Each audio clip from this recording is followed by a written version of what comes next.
রাজধানীর পল্লবী মিরপুর 12 এলাকার ডি ব্লকের ঐতিহ্যবাহী মুসলিম বাজার ব্যবসায়ীদের সংগঠন মুসলিম বাজার ব্যবসায়ী সমবায় সমিতিতে নতুন করে নির্বাচন বানচাল হবার আশঙ্কা জেগেছে ব্যবসায়ীদের মাঝে।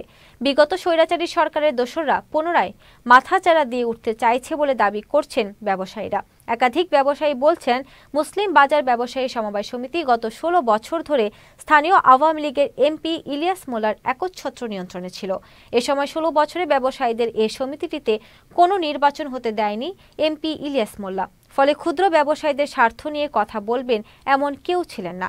ইতিহাস কাঁপানো জুলাই গণ অভ্যুত্থানে আওয়ামী লীগ সরকার পতনের পর মুসলিম বাজারের ব্যবসায়ীরা আগামী 10 জানুয়ারি মুসলিম বাজার কমিটি নির্বাচন আয়োজন করে। কিন্তু এরই মধ্যে নির্বাচন বানচালের পায়তারা শুরু করে সাবেক স্বৈরাচারের দোসর একটি পক্ষ। তারা বাজার কমিটি নির্বাচন বানচাল করে পূর্বের মতো সিলেকশন পদ্ধতিতে বাজার কমিটি নির্বাচন করার পায়তারা শুরু করে দাবি ব্যবসায়ীদের। নির্বাচনটাই দরকার, কারণ আমরা 16 বছর ধরে বিগত স্বৈরাচারের আমলে কোনো ভোট এ বাজারে আমরা দিতে পারতাছি না। সুতরাং আমরা চাই যে আওয়ামী লীগ যারা এই যে সিস্টেমটা তৈরি করেছে এই সিস্টেমটা দূর হোক। এখন প্রত্যেকটা মানুষ তার নিজস্ব ভোট প্যানেলের মাধ্যমে বিজয় হোক, যে বিজয় হোক প্যানেলের মাধ্যমে বিজয় করে আনুক। নতুন একটা বাংলাদেশ আমরা পেয়েছি। নতুন বাংলাদেশে নতুন একটি মুসলিম বাজার আমরা পেয়েছি।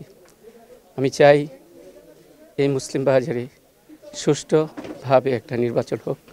নির্বাচনের মাধ্যমে যে আসুক আমরা এটা গ্রহণ করব।